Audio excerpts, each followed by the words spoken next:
our household was just open. It was just something that depended on your passion, what you wanted to do. And the fact that my father also was a scientist, he had no objection to anyone, any girl wanting to be a scientist. And I remember the first day I got to his workplace and I said, you know what, Dad, I want to be in the engineering department. And his friends were like, how can you have a girl in the engineering department? You know, can't you see she's got those boots, because we used to put on safety shoes and they were really heavy, and overalls. So they were looking at him and saying, Mr. Makumbe, how can you have your girl in engineering department having overalls and safety shoes, and it's also a greasy, dirty area? But he told them that that is what she wants to do, and if that's what she wants to do, let her do it. For the inlet, basically on inlet, we have our control valve, which is there, and we also have gate valves. Which is here. This is the chamber. There is the pressure. So that one is our control valve. Yes, this valve will control water, which it will open when there's water reaches a certain level in this tank, and then it will open. So we have water now flowing into the sun. Then when water reaches a certain level, it will close automatically.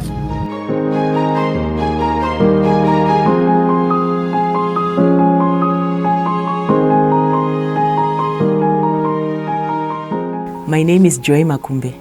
I am a civil water and sanitation engineer. Because of my job, I travel a lot. I've been to Uganda. Currently I'm in Tanzania doing project supervision. I have a daughter who is currently doing her O-levels. I grew up in Houghton Park in a family of 6, 3 boys and 3 girls. I am the eldest in that family. I did my primary education at Houghton Park Primary School, and then secondary education I went to St. David's Bonda in Mutare.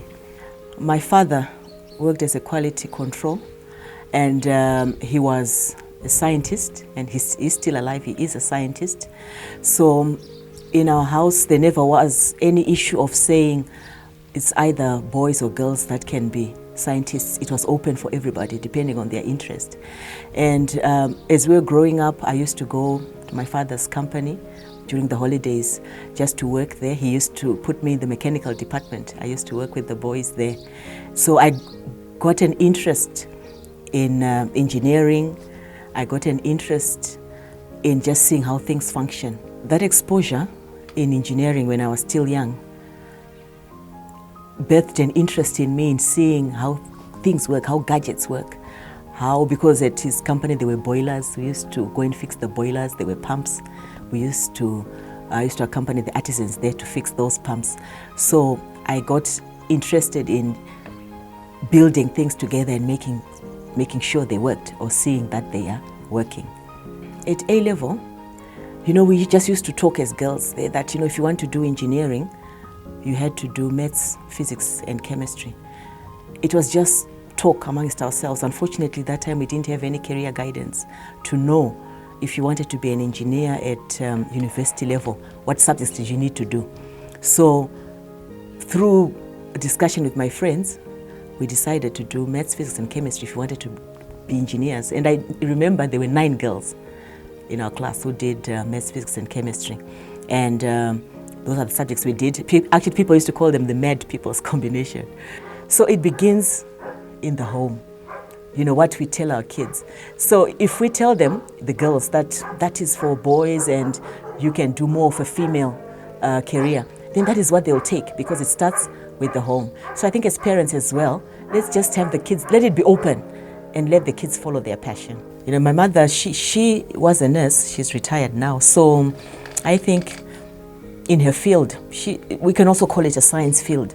So for her, there was nothing really weird about her daughter wanting to do engineering. And in my family, actually, we have also a sister of mine. She's an aircraft engineer. You see, so doing engineering in our household has never been something, wow, where people are like, really?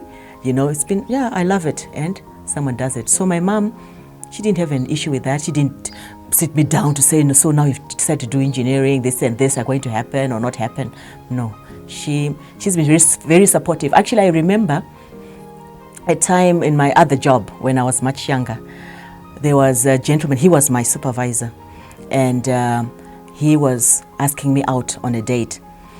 So I was not interested, you know, in that gentleman, and he kept on insisting. So I remember one time when I came home, I told my mom, I said, no, there's this gentleman who is really bothering me on this issue. So she said, no, give it time. I think he'll get it that you're not interested. The gentleman kept pushing, and because he was my superior, he got to a point where he actually got me expelled. He got me fired suspended from the job. So when I got suspended, I went back to my mom and I said, you know what? I've now been suspended because of that gentleman. And for me, I'm tired of this. I don't want this nonsense. So I'm just going to put in a resignation letter and I'm leaving. You know what my mom said? She said, you know what? If you, at your position, throw in the towel and run away, what about the other young girls that this gentleman has been pestering? Because I told her before that there are other young girls that this guy has been pestering and making life unbearable at work.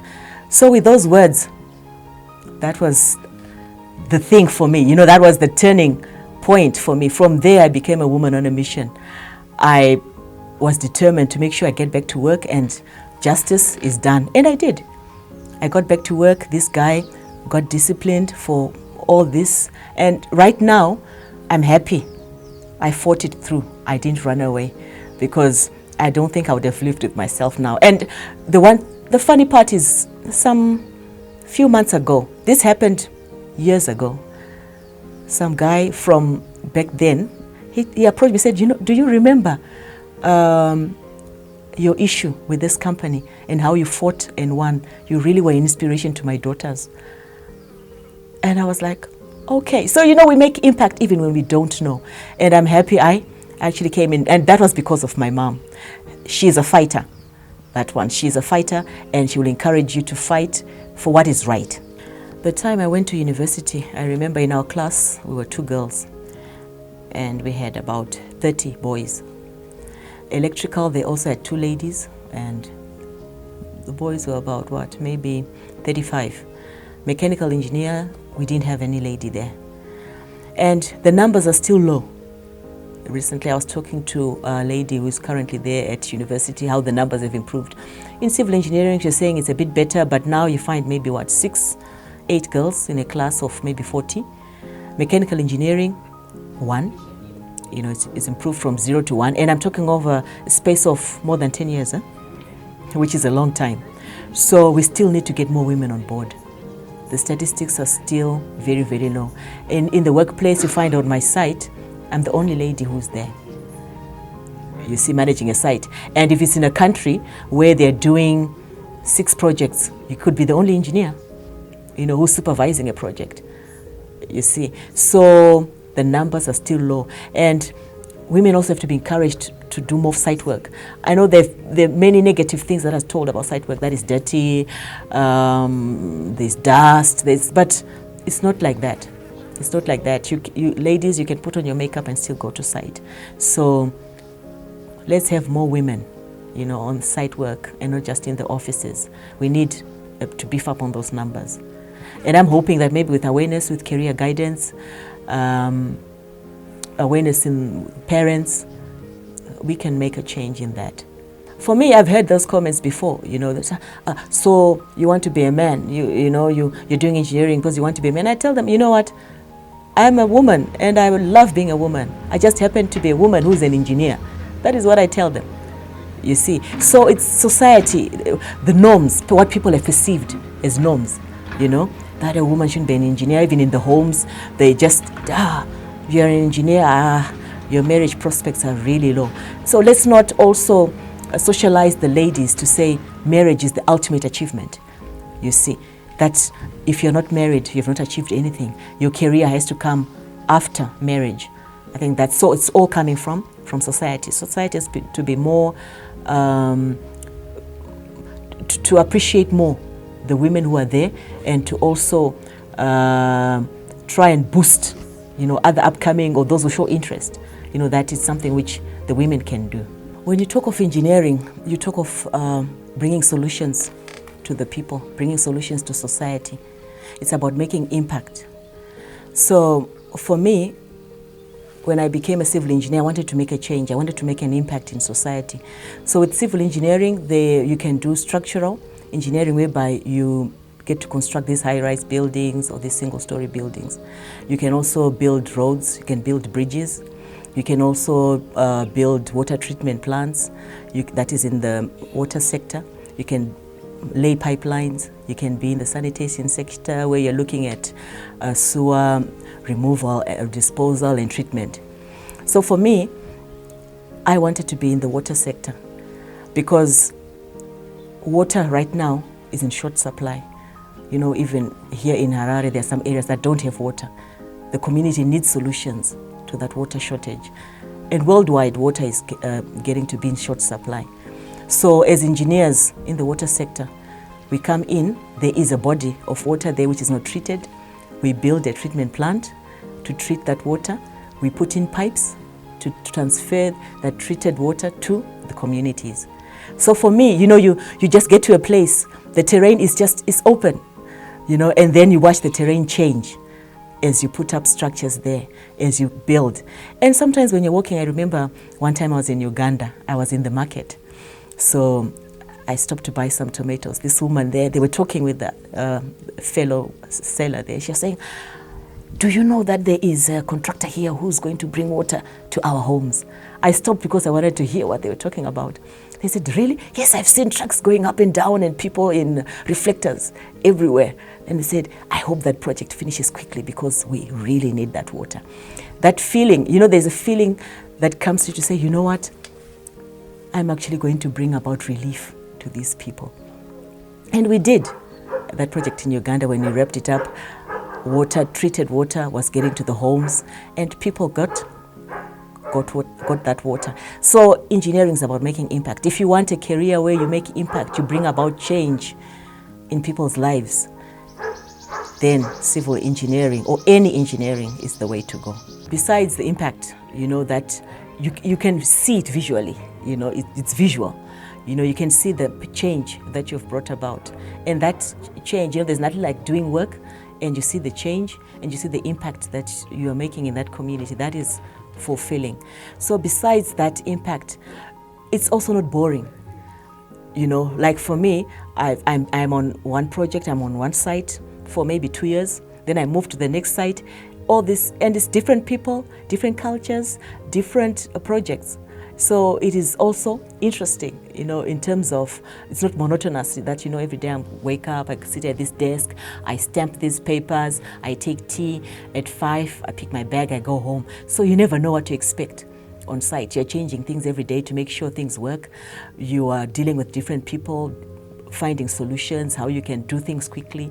In engineering, how you can be more efficient. So that also is exciting. You get to travel. It's not local, you know, just say engineers are required worldwide, you know, so you can find yourself in England, you can find yourself in Germany with that engineering. And as you travel, besides enriching you as a person, you know, in terms of the different cultures that you get to know, it's also enriching in terms of payment. Engineering,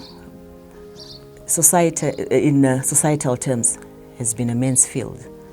So as a woman who is in the engineering field, you find that people at first, they just don't take you seriously. You know, they just think you're there for show. So I remember even on site, you know, people, if there's a guy there, they'd rather talk to the guy than come and talk to you. And then the guy is the one who tells them, no, actually, the lady is the one who is in charge. And I think it comes from, I've noticed on site, I've had some other younger lady engineers who've come. The seriousness is not there. You know, they're there on site, they're taking selfies, they're chatting, they are not involved in the work. So people generally, they've come to accept that the women are just not serious. You know, this is a men's thing. When we are on site, it's the men who are involved. The ladies are trailing behind.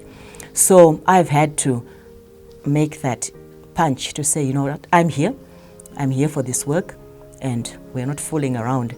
And later on, you find they actually take you seriously. It's about making your punch. And you find even sometimes in meetings, you want to make a point, someone just cuts you in. So what you're supposed to do, not just fume and, you know, and scream, what you just say is that, excuse me, Paul, let me just finish my remark. And believe me, Paul will shut up and actually give you your time, and then you make your presentation. I remember recently I was in Europe. We had gone for a pump inspection, and when we got there, I was the only lady who was there, and I had 4 gentlemen. And unfortunately, it was also not an English-speaking country, but they did speak English. And we were in a meeting, we're discussing our move for that day, where we would see the pumps, the specifications of the pumps, where we would do the testing. And they just started speaking in a foreign language, and I was just sitting there. I just said, really? Is this what is happening? But I kept my cool for a while. They kept on speaking. And then I just said, excuse me, I did not come to Europe to look pretty in this boardroom. They kept quiet. They looked at me like this, and they just burst out laughing. Said, no, we're sorry. And they got back to English. So you need to speak out. You need to speak out. They do it out of being used to it. Women are just put in the shadow. You find in our field, it is rare for any company to want to put their bet on a woman engineer. They'd rather, if there are 2 CVs there, one is for a man, one is for a woman, they'd rather employ the man. So as women, you are not given the opportunity. People just already write you out before they even know who you are or if they've really seen your work. So I believe that even as people are given projects, there should be some law there which states that at least one of the engineers there should be a lady. Like the quota system that we have, where we also had the quota system during our days in university, where they actually were encouraging girls to study engineering. Yes, I'm not supporting a quota system with someone who doesn't know what they're doing. You see, these people know what they're doing, and they're given an opportunity. The quota system is there to enable people who have the ability to be placed in certain positions. So that should also be, I think, employed in projects, to say we need a certain number of ladies here, to promote women in engineering. And I think that'll be good. Because if it's just left like that, believe me, not many women will be employed. I got an opportunity because someone knew me from somewhere that I did a good job. I was professional in what I did, and that's why I got a chance. But no one wants to take a chance on a new person, which is really wrong, because you are sidelining plenty of women who are good without giving them a chance. As we all know that, it's not, Rome was not built in a day. So slowly society is becoming more accepting of female engineers, but we're still on the journey. So as a girl, as a lady who's out there and you want to do engineering, what I would give as advice is that you need to be professional. Professionalism is number one. For me, I've been on consulting contracts, and I've heard people calling, where did you get this woman? She's very professional, which means to them, it is something to talk about. If it was a man, it would have been something to talk about. So they expect women to be there loafing around, the core business you do later. But for me, I'm professional. If it's the job I've come to do, that's what I do first. Selfies at my own free time. So you have to be professional. You have to believe in yourself that you can do this, because there's so many people who are going to come. I remember when I was growing up, they say, you've chosen to do engineering. You don't want to get married? All those comments will come in. So you never want to put on your heels. You never want to do makeup. And it's all a myth. You can be an engineer and you're married. I put on my heels on weekend. I put on makeup during weekends or on site. I had one site inspector actually. She puts on lipstick on site. So it's about what you want. Engineering does not hold you in. So you have to believe in yourself. You have to be tough. There are going to be people who are going to come and try to shove you around. But what I've noticed that some men are really scared of confident women. And that to me has been my weapon. That's what I use. A guy will come up to you all knowledgeable and everything, trying to shove you around. I look you right in the eyes and I ask you certain questions, and the guy just melts down and goes away. And he sees that this woman is not someone to mess up with. You see, so you need to be tough.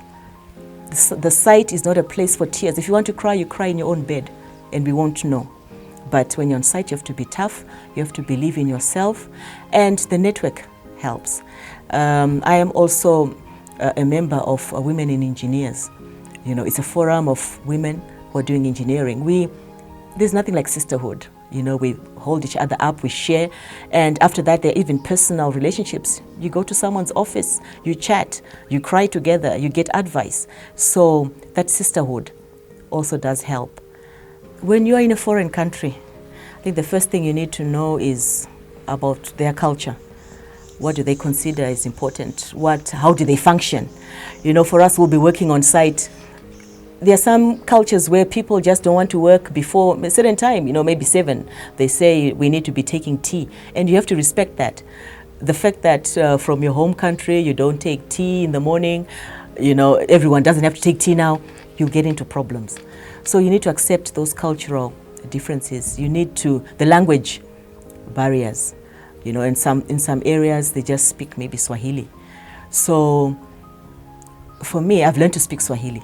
You know, I can speak Swahili, I can speak to the boys on site, and they can get the instruction. So those are some of the adjustments that you need to do.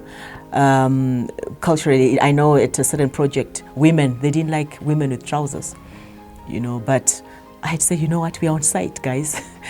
We need to be climbing up and down, so we really need the women to be in trousers. And we talk to the local chiefs, local chairpersons, and I think it's about respect.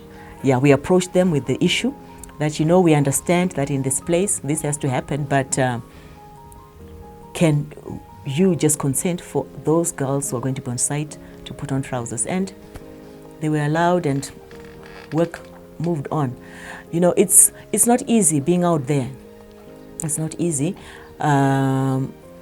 It's different from home. You need to adjust and adapt to certain things. It sometimes gets lonely. You know, because after work you're just home. You don't have so and so to visit, an auntie to visit, your parents to visit. So it can get lonely. But for me, what drives me or what keeps me there is the impact I'm making, the change I'm making. That to me is enough driving force to keep me out there. When you travel, there are changes that one has to make in their lives. You know, you live a life here in Zimbabwe, you have a life in Uganda, you have another life in Tanzania. And I take my daughter with me. This place is where I go because I believe it's good for her. It's good for her exposure. And right now she's only 16, but she has learned a lot about the different cultures. She's learned about Uganda, she's learned about Tanzania. And I believe that's really more of benefit to her than just being at a desk. You know, that is life. She's learning more about life. She is appreciating some things back home, which before maybe she didn't appreciate because she's seen it's worse in other countries. So, but in terms of school, when I left Zimbabwe, she was young, so I could afford to change schools. You know, she could change schools every other year, because I think the maximum I've been on a project is about 2 years.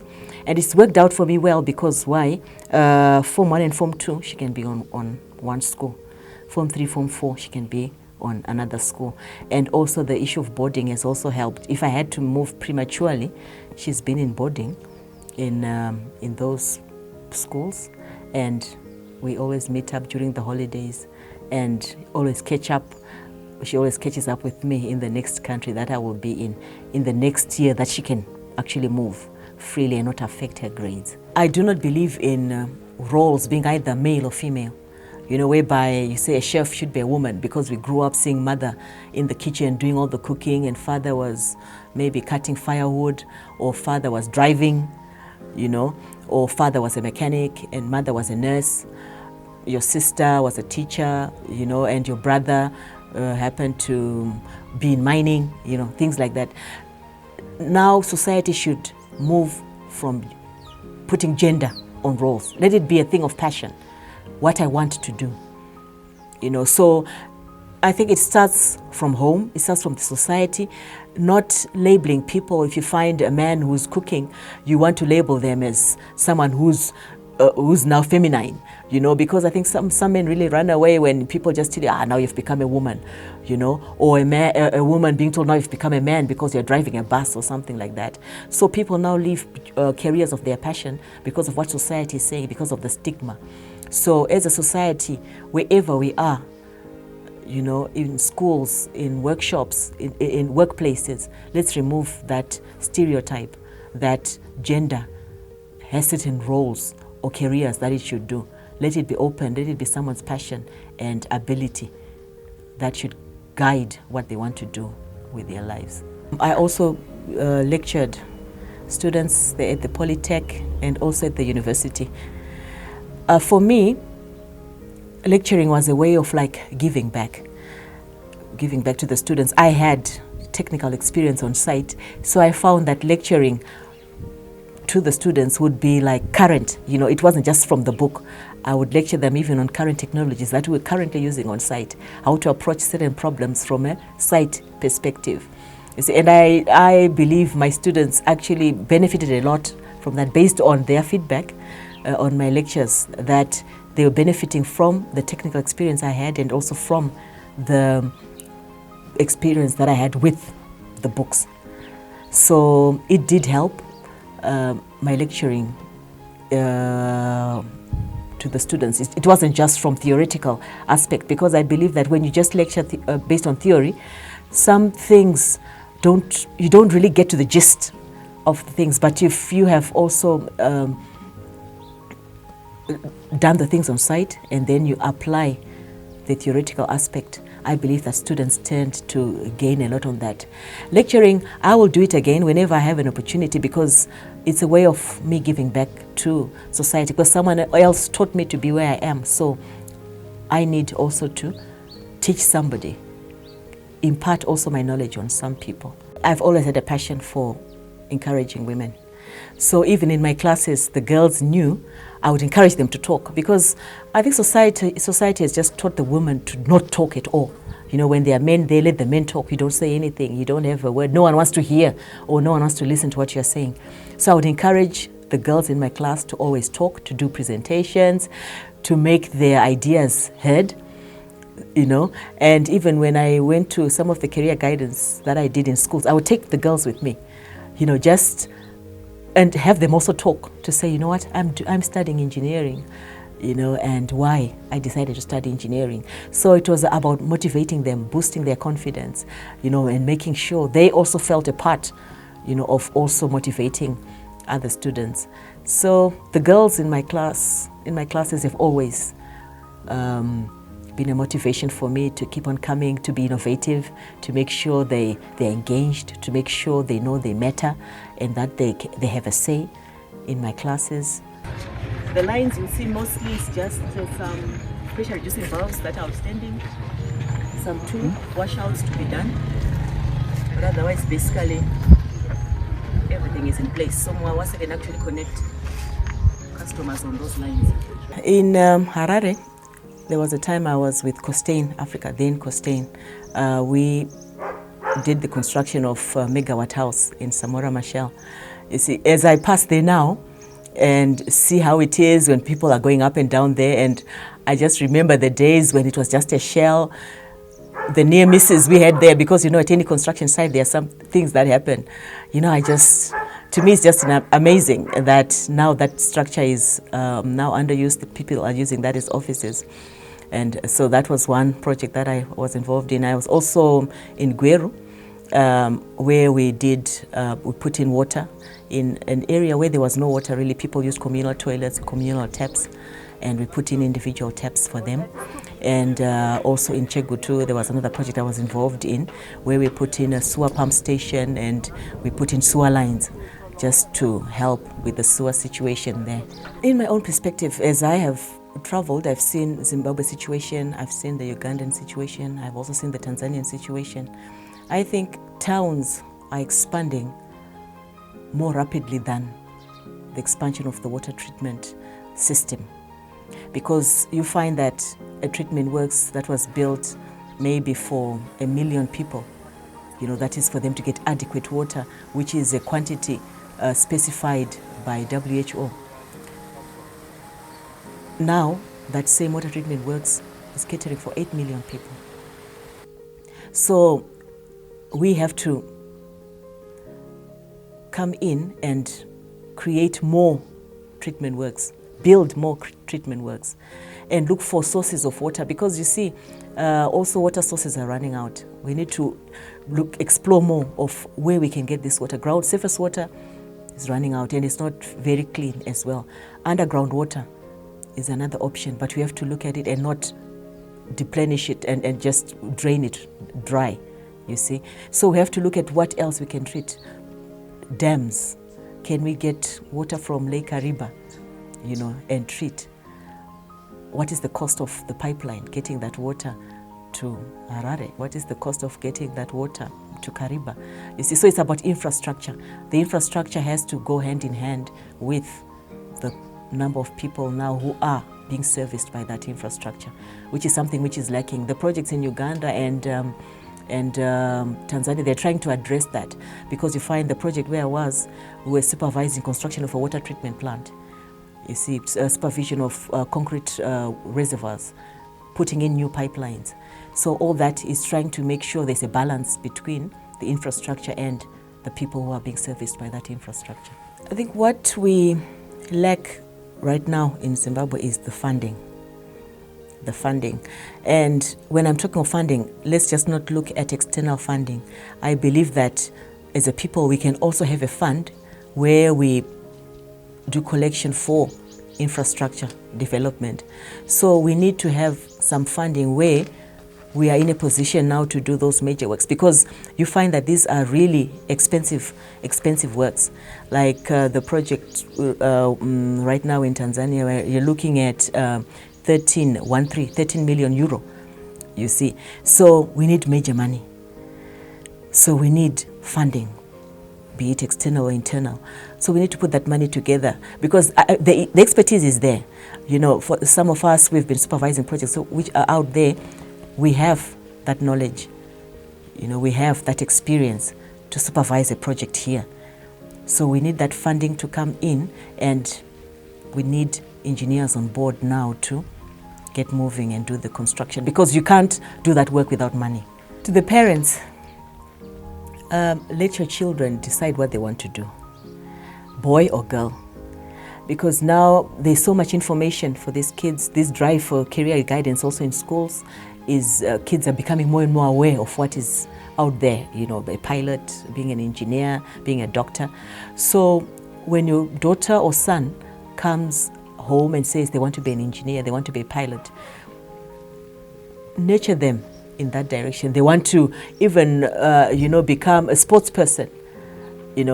For me, when we're growing up, it was always about maths, physics, chemistry, things like that. But nowadays there's sports, and people are making money from sports. So let it be someone's passion. Let it be your son or daughter's passion, and you support them in whatever career they have chosen, because someone always gets fulfillment and they perform the best in something which they have passion for.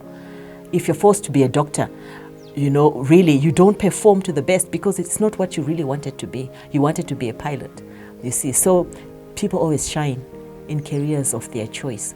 So as parents, let us support our kids in the careers of their choice. We can guide them, or we can give them more options based on the knowledge we have, but at the end of the day, let them be the ones to choose.